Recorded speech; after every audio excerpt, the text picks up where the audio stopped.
of stuff to do today, and a lot on my plate. But it's just to sum it up that,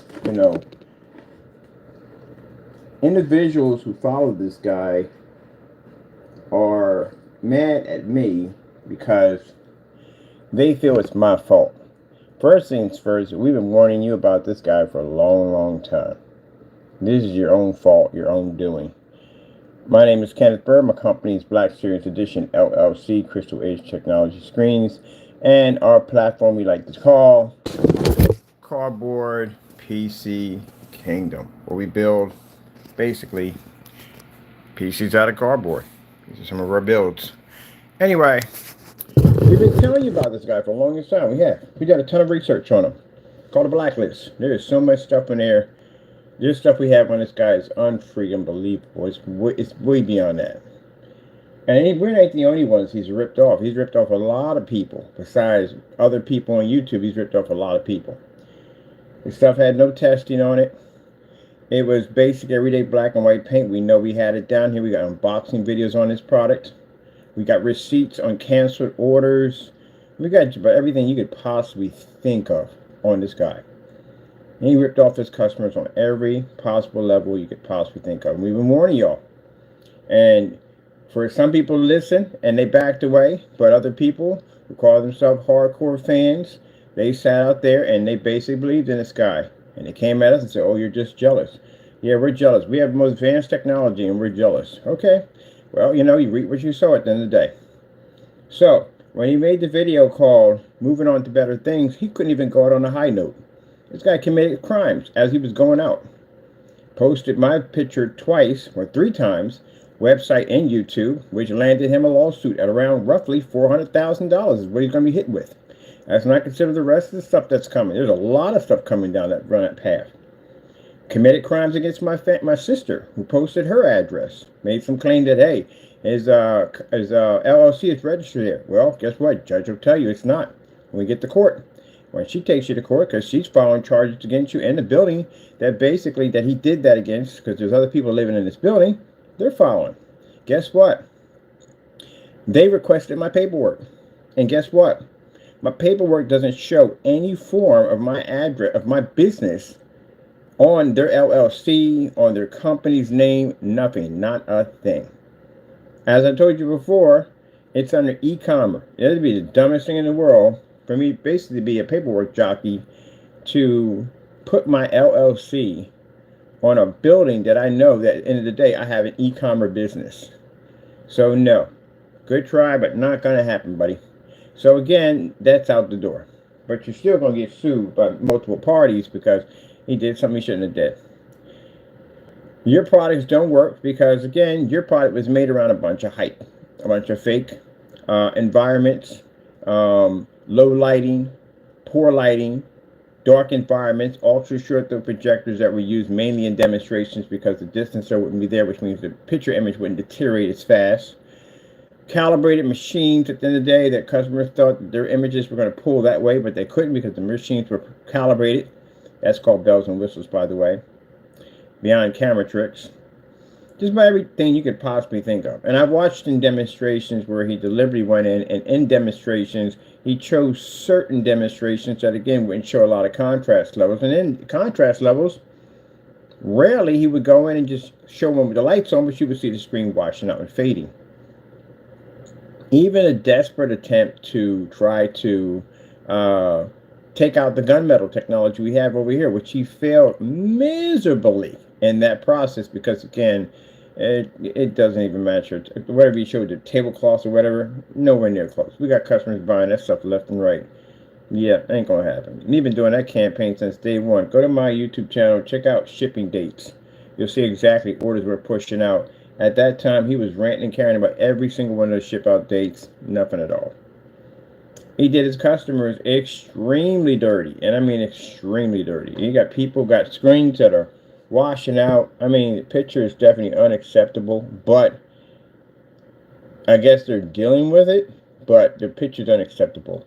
Sat there and lied to a man of God in the church. Sat there and told him at the end of the day that the picture he was showing him, there was a difference. There wasn't a difference. That picture was in a dark environment. The other screen was in a well-lit environment. Again, Shenanigans, dumb nonsense, lied to a man of God at the end of the day. In his house, in the house he's working in, lied and said there's a difference. Not when your screen's sitting in the dark and that was in a fully lit environment. No, it isn't. And all the lights weren't even on. None of the guy sat there and said that no, the lights aren't fully on. And then he turns around and says, well, the image quality will get better once we calibrate the projector, which means your screen paint failed to work. You have to depend on the projector to fix the problem. That's what that means when you have to calibrate a machine. That means the screen is not working. You calibrate OLEDs, that means at the end of the day, your OLED's not producing the image it's supposed to be, and it has to be calibrated in order to operate correctly. Which means, imagine if you're buying OLED and it says, okay, in order for you to optimize this machine, you got to calibrate. You're like, what the freak? Like, I'm calibrating what? Yeah, nobody want to go through the extras on that. No one wants to go through the extras. Half the people don't want to go through the extras of actually reading through the manual and let alone calibrate that thing. So yeah, it's going to involve software. We had that conversation about calibrating. It's trying to pass it off to customers as saying, well, it's just as easy as going and changing the settings in your projector. I got a buddy of mine who does it professionally. He's a professional calibrator. He will clearly tell you that's a lie. You buy software. There's software to do that. You can't just go in and change it from the settings. It wouldn't say menu adjustment. It would say calibration adjustment. All right. So then lies about saying that you could basically calibrate your contrast levels to equal to a black screen. Yeah, no, we are not doing that at all in any way whatsoever. And that's why he showed a demonstration trying to say his screen paint could pass off by showing the woman in the black makeup on his projector when he was clearly sitting in a dark environment. So if that was the case, and those are the images you were supposed to be producing out, how come those customer screens were washed out? I mean, horribly washed out. What happened? You know? That guy opened up Windows in his demonstration. The reason why he opened up Windows in his demonstration because somebody told him it would have worked, but apparently it didn't work. The screen washed out extremely badly. And he wasn't talking bad about him. He was just trying to gather up, like, what am I watching here? Because the screen's not there. It's not enjoyable. He said, not enjoyable. The UV mixes, the darker mixes he made, we had them down here. They produce no white levels whatsoever. They come out murky and dirty. Guy on YouTube sat there and explained that he bought this stuff, and the greens came out dirty. The blues came out gray. Everything was dingy and dirty. None of his stuff is tested. There's no test on anything. You go to the YouTube channel right now, I think it's still functional. Go in there and type in test. Match it for the test we do on it. You won't find nothing. There is no test. You won't even find anything on the products because he deleted most of all that stuff. Frankenstein, that was one of the biggest scams I've seen. Not only is he ripping off a trademark, which you don't realize that, you basically have gotten yourself involved in trademark infringement. Because when you bought a product that had the name Frankenstein sitting on top of it, and you paid for that, it clearly shows that you purchased a product that had a trademark on it, which means you bought basically a what do you call it? You bought a criminal product. That's what you purchased. Did you realize that? Anyone that's a Frankenstein, do you know that? Yeah, mind you, 7 years, it's a fraud charge, okay? So they can literally bring you in on this because you purchased a copyrighted material product knowing it was copyrighted. Or, sorry, trademarked. So anyone who bought the Frankenstein, and when this comes to case, because it is going to come, when we go to case about the whole copyright issue we have with him, that's going to come up. And they're going to go into PayPal and they're going to track down every single order that went through on our Frankenstein. It doesn't make a difference if it's 2 years down the line. They can still track it down. Those servers keep a transaction up to so many years back. So you can go 10 years, 20 years back. They can keep transactions. I can go back to Digital One on my PayPal account. That's all my PayPal account. My PayPal account has been in Digital One. So I can go back and I can track orders from that far back. So if I can do that, if you bought a Frankenstein mix, yeah, you're going to be in some trouble because it's like receiving stolen goods. Like that. Buying stolen goods. So he ripped off a trademark. So, guess what? So that's what happens. You deal with crooks, you're going to end up being treated like a crook. Yeah, y'all bought a product at the end of the day that literally had a trademark infringement. So I don't know how in the world you didn't see that one. Because the first thing that came to mind was, do you have permission to do that? Do you have any kind of paperwork saying, hey, look, we're paying you a certain amount of royalties just to have this name up here? But you can't just go out there and call yourself NFL Paint or Steelers Paint or equals paint or none of that whatsoever, you get sued for that. That's a trademark you're touching at the end of the day. You can't do that. So did you get any permission? Did you pay any royalties out? Nothing at all. You just took it? All right, and there you go. That's being used against him also too in court to show that not only did he willfully attack our copyrights, and everyone I tell about willfully, it's hard. It's a bad story. It's a really bad story for this guy. But willfully, but we can show the courts that he's had no regard for anybody's trademarks, including the Frankenstein logo, which we have the original printouts of his eBay account when he was showing the Frankenstein face. He was using our logo at one point. And then he stopped doing that and he started using the name. Paints changing colors at will. Seen that multiple times. Customers really don't know what they're getting in the mail at all whatsoever. Nothing's backed up in any way whatsoever as a shipping policy is designed to rip off the customers. You know, you watch this guy do all this stuff, and then you sat there and we watched you guys. We read in the bottom of the comment sections how you supported this guy. And now you're surprised that he basically disappeared. Now, for those of you who sit there and say, but no, he left on for bigger and better things. Technically, no, he did not. Leaving on bigger and better things is leaving. Moving on. Not coming back in and committing crimes and acting up on YouTube and then disappear. No, that's called running. That's what that's called. The word for that is running. That's what it is. Because you can't leave out on bigger and better things. When you turn around and do things that are not bigger and better, there are things that can get you in trouble, which means that's not a better thing. That's a bad thing. And those 3 pictures that he launched, he showed on his account, they got him sued. He got a process server coming to his door. Not only for that, the rest of the stuff, this is going to be a lot faster because it was recently. It was just done. The posting of the address, just done. So they're going to jump on him as fast as possible. We've got plenty of time. Statute of limitations on that, it's like 3 years. You know that. It's 3 years. The first one, anytime you do something like that, yeah, you have a statute of limitations of 3 years. So he keeps refreshing the statute of limitations. If he had did something 5 years ago, and say he hasn't done anything from there, if I haven't gone and filed anything on him from something 5 years ago, he's a free man. But he keeps doing stuff on such a rapid pace that he literally kept refreshing the statute of limitations. So, those are new. And guess what that involves in? Cyber stalking. We already have charges on him for cyber stalking. So recently he's still committing activity after being previously charged last year for cyber stalking, which means that carries up to a 5 to 10 year prison sentence. So again, that's not moving on to bigger and better things. If you say, hey, I'm moving on to bigger and better things, and then the next day you go rob a bank. Does that sound like you're moving on to bigger and better things? No, it seems like you're just doing the same dumb nonsense you've been doing since day one. So he couldn't even go on a high note. Crashed and burned on that one too. Crashed and burned coming in, crashed and burned coming back out. Now he's going back out again. Now for his customers at the end of the day, what are you going to do? What are you going to do? Can't be angry at me. That's not my problem. We told you for the longest time it was going to happen. We told you guys rip-off artists. We've been telling you this for years. So what are you going to do? Even when the guy sat there and said bigger and better things, he was in our room the entire time. He was in the stream the entire time with a fake YouTube account. We already have him for stalking charges. And he's literally in our channel watching us and everything we do. He's probably in here now. And that's sad, Mr. Fernando. Let me explain something to you how sad that is.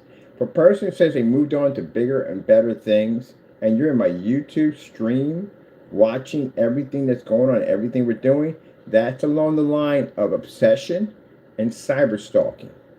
That's why we have these charges on you, and you don't have it on me because you have no proof that I'm going and following you. Why would I follow you around? You don't have nothing at the end of the day for anybody. What would you have, period? Name one screen paint right now that you have that's advanced to our technology. One. We were making your stuff 10 years ago. Literally can show the judge that. What do you have? Yeah, you don't make anything new. You don't do any testing. The last orders we put through you are cancellations. And you curse us out on every single receipt, which the judge is going to find that hilarious when she sees that out at the end of the day. When you sit there in court and says, I can back my product up 1%. Oh, no, you can't, because we got a whole bunch of stuff here that says you can't. Like the cancellations. That'll hurt you in court big time. Because if you're trying to prove that your company, you can stand behind your company's name as a good product, and there's multiple cancellations showing you have not been, you can't ship this product out because it's faulty and doesn't work, this will hurt you badly.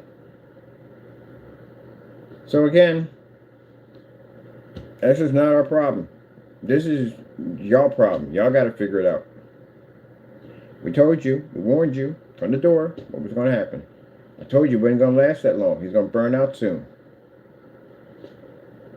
Business is projection screen business is extremely demanding. Any business is extremely demanding. He didn't have the knowledge and know-how to survive. He didn't have it. I watched this. I've been in the business for a long time. I watched companies come and go. He won't be the first and he won't be the last. I've watched them. Some of them hype up and they whoop, disappear. Some of them burn for a little bit, but eventually they do burn out. Eventually they run out of gas and shut down. You heard him in the video. He sat there and said, I basically, no matter how much evidence I would put forth, people wouldn't believe me. No one believes him anymore. People have seen too much crap come out of him. They're watching stuff not being tested correctly. They're watching him committing crimes. They're watching him basically violate his own LLC. When people see stuff like this, this is a major red flag. No one does business with a company that's going out there and committing crimes. You're supposed to be a professional business, and you're posting people's faces and addresses to your website. No one will touch you with a 10-foot pole. He did all that damage to himself trying to be smart and nasty on camera and ended up backfiring. Let his emotions get the best of him. So it's over for him. Well, in two ways it's over. One, it's over with this all nonsense. Another one is over where man's going to lose his freedom. Out of all the crimes he committed, the two ones he hit the worst were the copyrights. It is nowhere around these things. No way. The evidence on him is so staggering. It's insane on how many times he went in and touched the copyrights and how many times we literally have this recorded and documented of him doing this. Mr. Fernando is going to spend the rest of his life in prison, in federal prison. That's where he's going to go to. He has no way around this. No lawyer will touch him because, again, the evidence is overwhelming. So he's looking at a very lengthy prison time. Heck, you receive an easy 80 years for touching 3 of those things. It's a government copyright. And I think it finally sunk into him because we've been telling him for years, hey, look, these are copyrights, don't touch them. You're a fake, you're a scam, that's fake information. We got all the emails back and forth, having this conversation with him, explain it to him. Hey, Judge, look, we had this conversation with this guy multiple times. Mr. Bird, you sent out a cease and desist order? Yes, we did. We sent one out to him, telling him to back down from the copyrights. What did he do? He continued to carry on with the copyrights. This is evidence, date showing, have been messing with the copyrights. We even had a conversation directly on his website where he continued to basically post our copyrights, slander them. This is the second company we have. 2, yes, 2. 2 copyrights. He hit the other ones. He basically put his name on our copyrights and wrote scammer across it, posted it to his website. Does that sound like something that you want a judge to hear? No. Especially when he or she has the ability to send you to jail for a lifetime and reward us with a ton of money. Is that something you really want to hear me say out to a judge? Because we literally have that right there. So, with that being said, that's why I told you, his life is over. As for the fake landlord, oh yeah, they contacted him multiple times. He doesn't pick up. It's against the law to basically impersonate a landlord, especially on a building that you don't even own. So when they track down the real one, they're going to basically go in and send that information to him, let him know that Jamie is the one who basically, he mentioned his name, Jamie is the one who basically got a fake landlord to cover for your building. On top of that, the fact that the building has his LLC sitting on top of your LLC. Which means if we sue him, your building gets hit with this also too, these lawsuits. Now, eviction notice coming. Well, that one definitely. All the crimes we have he's committed in that apartment, definitely coming. So he's got that to worry about too also. Of when the landlord is going to be tracked down and the information is going to be sent to him. And there we go. The real landlord is going to contact us. I did a little thing when he was reconnecting. So that's something he's going to have to worry about. I still have the guy's voice recording right there. It was transferred over to the other account so it can be sent out. So he's still there. It hasn't been deleted. It's right there. Now, you have a problem, man. You have a lot of problems. You have problems now, not only on YouTube, because I'm pretty sure your customers are contacting you trying to figure out what the heck are you doing? Why have you disappeared? Because the whole bigger and better thing is not working anymore. You try to go out on a good note, and you failed at that because you came and committed crimes that are now getting you sued. Again. More criminal charges. Again. So you didn't go out on a good note at all, period. So, well, that's that. At the end of the day, I got work to do. I got business to take care of. I got machines over here to build. I got new technology to develop. I'm going to be on site pretty soon. I got a lot of things I have to do. My customers base at the end of the day is expecting very good products, which we perform with our customers all the time. Our customers get the best of everything. Get that new technology over there, that shifting black over there we're working on. So, again, as I said before, this is why I find his followers in my channel. I find his followers in my channel because now they're starting to understand and realize that a company that can basically back itself can withstand the test of time. Those who can't, well, you'll disappear. You'll fizzle away, disappear.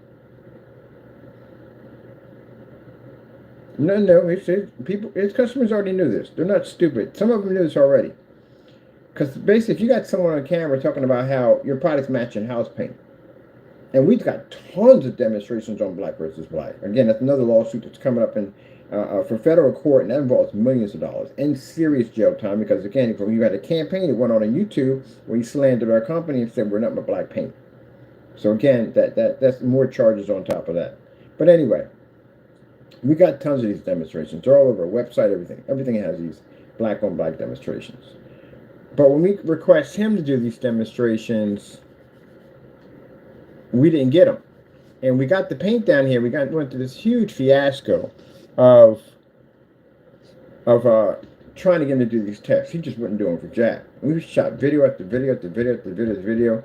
And after a while, customers start seeing this and they go, you know what? This guy is getting on my nerves. Like, Jane, you got to do this demonstration. You can't shut him up.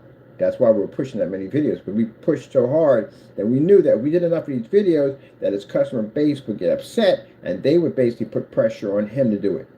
Thank you for participating in what we do. There's more than one way. Sorry, Taco, say this, to skin a cat. I don't know why they say that's a jacked up term. But anyway, yeah.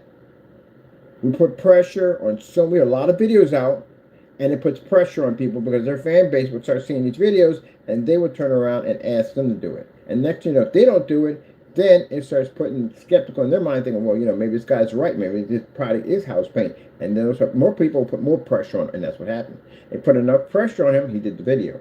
And when he did the video, did it match? Oh, yeah, it matched. That's why he's going to court. His company's going to court for fraud. Even though the website's not here, it doesn't make a difference. We have it documented. We have it already reported. He's going in for fraud. He has to prove in court whether his website's there or not, and that paint's not going to match house paint. Number of reasons why the website was pulled. So you got customers who see this, paint matching house paint. They watch him lie on camera. They're watching his body language, frantically getting up, getting down, changing the topic, touching the camera over and over again, waving his hand in front of the screen, blocking the screen with his body. They picked all that up. Every forum site, when we dropped that video, they picked it up. Like, why is he acting that way? Like, he really knows he messed up. Oh, he's out now. Cat's out of the bag now. He's really, yeah, it's all over the place. We checked back on the timeline when that launched, how many orders went out after that, and it was none. He hasn't had any orders come in the last 5, 6, I think the most latest is 1 year. That's it. Nothing has been coming in. And when he sat there and said on camera, I lost my passion for it. You never had a passion for it because you were ripping people off in the process. You lost your passion to scam people. When you sat there and said in the video and said that it was just a hobby for me, something I was doing for my kids. So doing for your kids involved copyright infringement, cyber stalking, multiple criminal charges, doxing address, all that. Perjury in your LLC, that's all considered to be something for your kids. Gee whiz, that's messed up. I tell you right now, to the son of him, If I were you, if you got his full name at the end of the day, you might want to change it, or you might want to put Junior in there from now on. If you have Junior, leave it in there forever, because again, his credit score is going to drop. He's going to be a master of debt, and this could trickle and hit you by accident because your names are dissimilar or alike. So you might want to put Junior in there, because I guarantee you, when they find him, and he's going to be fined a lot in different organizations, we're suing him. Every place we got to go, and the courts are going to fine him right there. So it's our lawsuit and the fines that'll come up. And that goes on his credit, which are massive liens. And these massive liens will trickle down on your credit score and destroy it. So make sure you mark it Junior or something out there so you're not being labeled for his crimes. Because that stuff will happen. Hopefully he doesn't have the same name. Chances are he probably does. You better put Junior in there. He's going to be in a lot of trouble. He's going to find out his credit score is going to drop. And once they hit his account, it is a headache. We all know how hard it is to clean up credit. It's really hard. Even if you're in the right, it's still hard to do this. Because again, they're just bent on you did it and it's you 100%. You got to bring up a ton of information to show it's not you. Now, a few papers here and there, you got to pull back maybe about 4 or 5 years to show, look, this is not me. This is what happened. They'll probably contact us, but again, none of my business. That's your family at the end of the day. You deal with that. That's none of our business. You just, one of the things your father did to mess up. All right, let me see. Anything else? I want to get to my project over here. I got something got to build. Got 3 things I'm building in here. I'm building a table for console gaming table. I got to get that done. I'm building a stand for the projector stand. I'm going to raise the screen over there. So I'm going to hit that with the new stuff. Got to finish work on these 3 PCs over here. I got paint jobs to do today. And I got new formulas coming in the next couple days. Yeah, we got formulas coming through. Oh, man. What a mess. This guy caused a mess. And then the sad thing about it, like I said, his customers who rooted and ragged about how amazing his products are, he's not even here for you. He's gone. You know, this is his website. It's gone.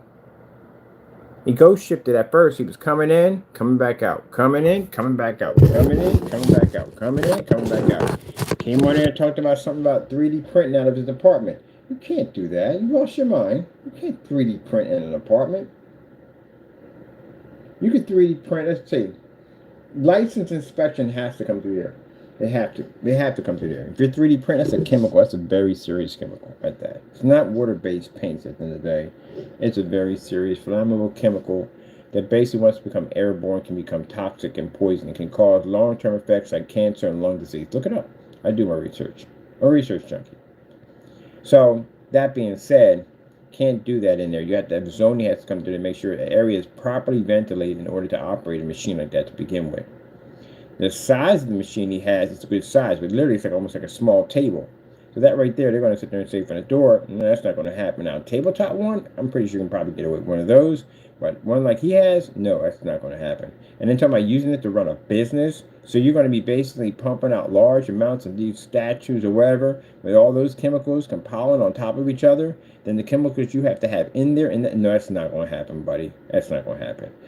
At the end of the day, you're going to look at this like, well, he tried to burst my bubble. Buddy, you should do research at the end of the day. That's what you need to do. Before you operate any business in any area, first things first, go to zoning and make sure that you can do this. When you sit there and say, well, you did this with a garage, because a lot of people have businesses in the garage. A lot of the inventions you have today started off in the garage. Like if you did your homework and you know anything about history, the Model T Ford, guess where that started off? In a garage. The Wright brothers, the plane that flies you from left to right, woo, woo, woo, that started off in a barn, but also, too, subject back then would be a garage, too, also. So a lot of places, a lot of inventions were developed in garages. Black Diamond Technology, garage. Yeah, 11 years. That guy spent 11 years in a garage designing that stuff. So, yeah, a lot of things were engineered and designed in garages. So, garage is considered to be under commercial. Not under residential, it's commercial. If it's detached, especially, it's commercial. So, yeah, you can operate in environments like that. But you're in an apartment. This is a different story. In a detached garage, there's nothing around you. There's not even another garage next to you. Everybody is separated.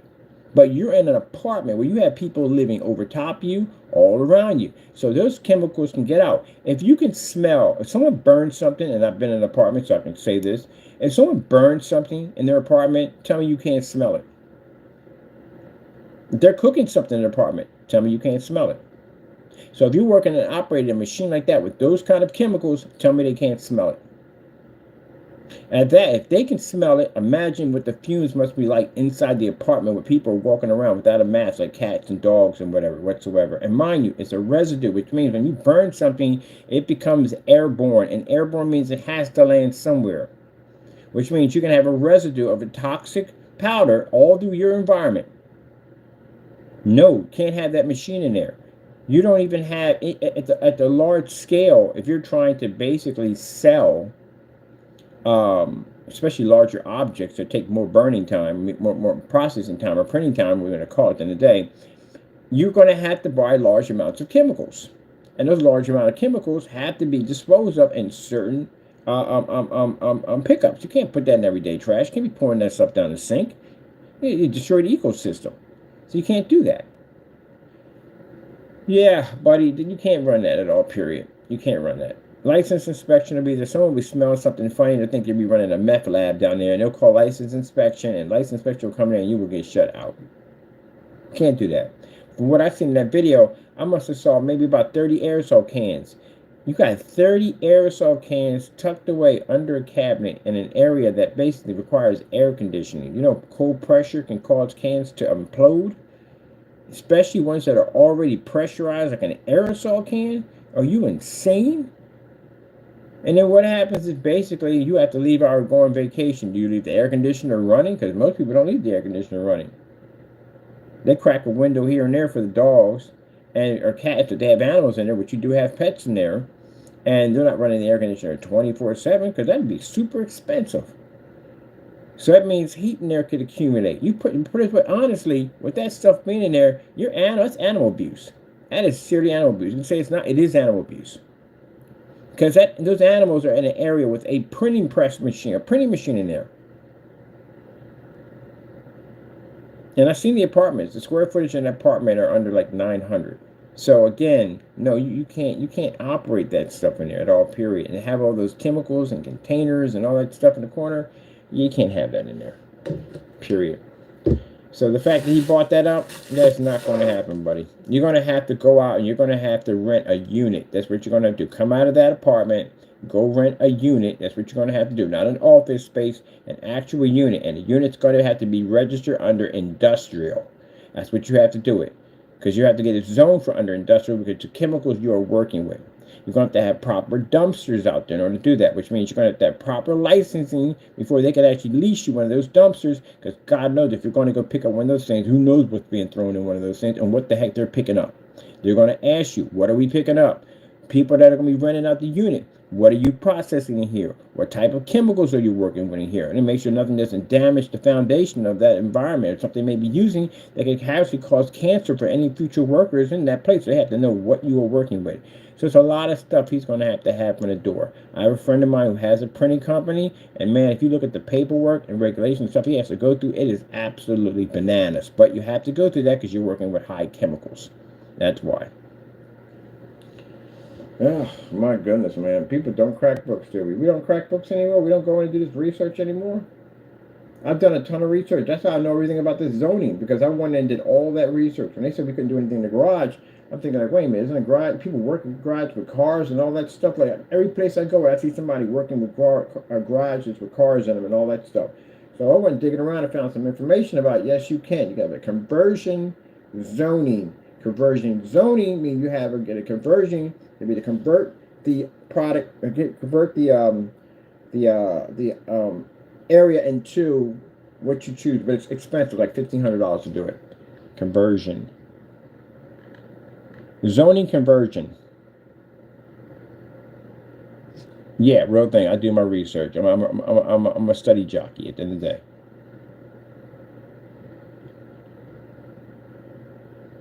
See, I do my homework. Unlike Jamie, you don't know how to do homework. I do my homework. It's called a zoning conversion. What it does is it gives you the right to convert a zoned area into something. Like say if you buy a building and you want like an industrial building and you want to convert it over into an apartment complex. This is what you file out when it is for this. So basically allows you to take a commercial place to convert it into a residential place. like a warehouse. So you ever seen those warehouses where you see they got a huge studios and all that stuff? So how do they do that? How do they go in and take a place that was zoned for industrial and convert it into residential? You have to get something called a zoning conversion. That's what does that. So that means we could have went in and we could have basically paid them $1,500 and converted the garage to residential. Oh, they didn't. You're not that smart, are you? That's what I'm saying. They said, oh, you don't. Oh my goodness, I swear this is. I hate to put somebody stupid, but they're the dumbest people I've ever met in my life. Like they have no.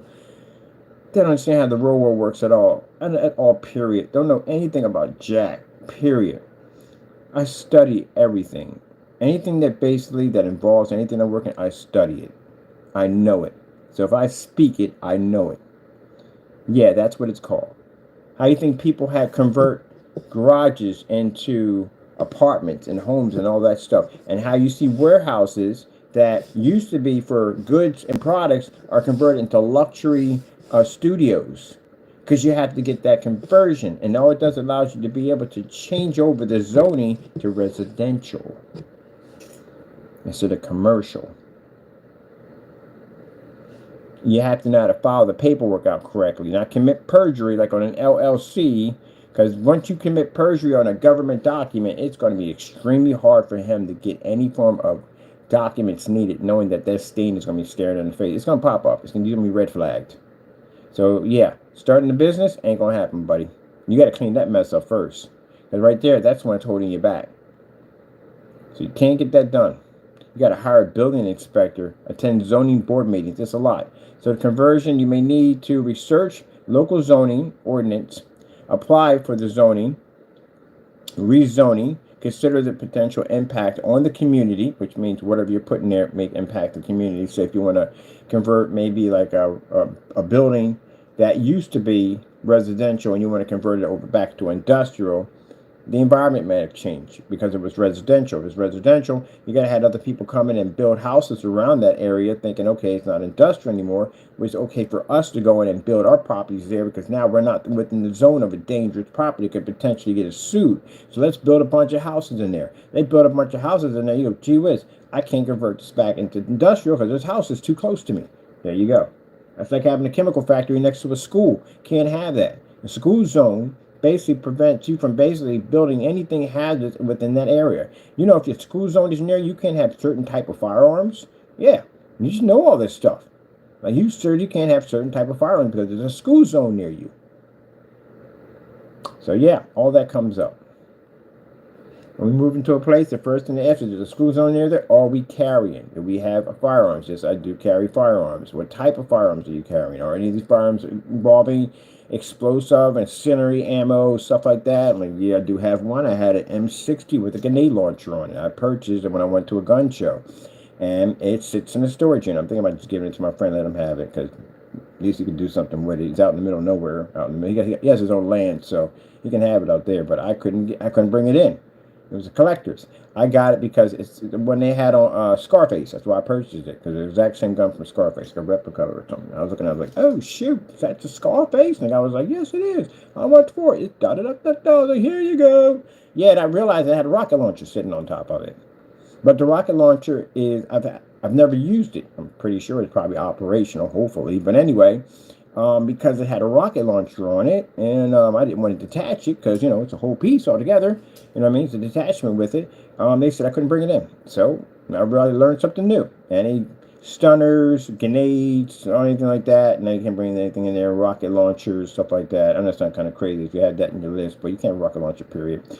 Texas, you can have rocket launcher, which is interesting because you can't bring it back with you. How are you going to bring a rocket launcher back with you? If it's, see, that's questions I need to ask my people over there. Like, okay, so somebody goes in and buys a rocket launcher. How are you bringing it back to a state that won't allow you to have a rocket launcher?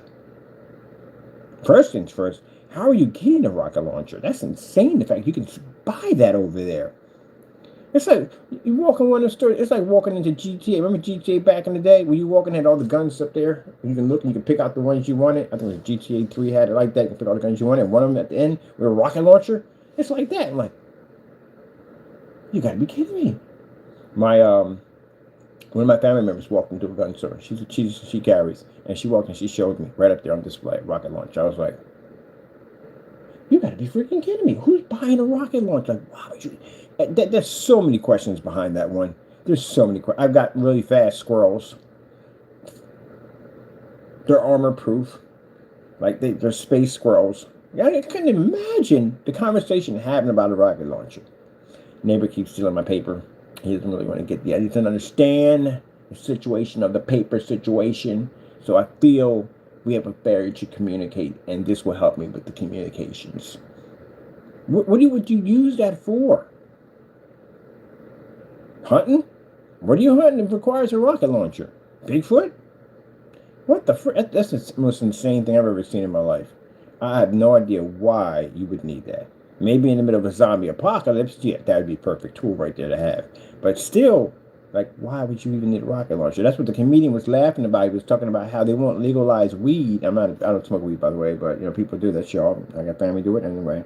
But anyway, so they said they won't legalize weed in Texas, but you can get a permit to carry a rocket launcher. And he was not joking. I had to look that up. Rocket launcher. And I'm not talking about one type of rocket launcher. I'm talking about anything that categories under a rocket launcher. Some different versions of rocket launchers they make. Yeah. Now, you pretty much can probably get away with the, what's it called? I think that real quick off topic. There's one you can actually, because that rocket launcher does more than fire explosive rounds. It fires tear gas, just a number of things. It fires beanbags, stuff like that. That one you can use. Rocket launcher? Oh, I guess specify.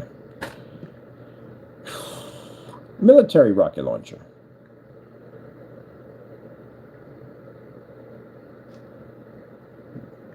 Like, you guys can't be kidding me with this. Yeah, you can have them over there. I don't know what the heck you'd be hunting with a rocket launcher, but apparently you can have them. You know, they make rocket launchers called surface-to-air missiles that have heat seekers that are designed to take out flying objects. So again, yeah, and I'm sitting there thinking like, okay, so what type of rocket launcher are we talking about here? And yeah, these rocket, you can literally get one of these big boys, or the rocket launchers that they use for basically taking out aircraft. Don't even ask. Don't even ask. It baffles me how you can have that, but it's interesting. It is. Well, I'll put it this way. If aliens do exist and they ever have decided to invade, I'm going to Texas, because guess what? They got rocket launchers, and they use them. All the citizens have rocket launchers down there. I'm not saying all of them, but heck, if I could get one of these things, go out and buy. Oh, look at this. I got the 4-port. I got a rocket launcher. Yeah, no doubt about it. I would literally have one of these in my yard till my ET go home written down the side of it. But yeah, you can get a rocket launcher. I thought it was a joke at first. Right? Look it up. Actually, and the comedian was not, I thought he was joking with that. He said, right, you can't. How does this work in Texas? You can't get weed in Texas if you can't smoke it in Texas, but you can get a permit for a rocket launcher. I'm like, is that real? I got family in Texas. I said, yeah, it's real. Now, my niece is military. She got several rocket launchers. Of course, she's military. She's going to have those toys.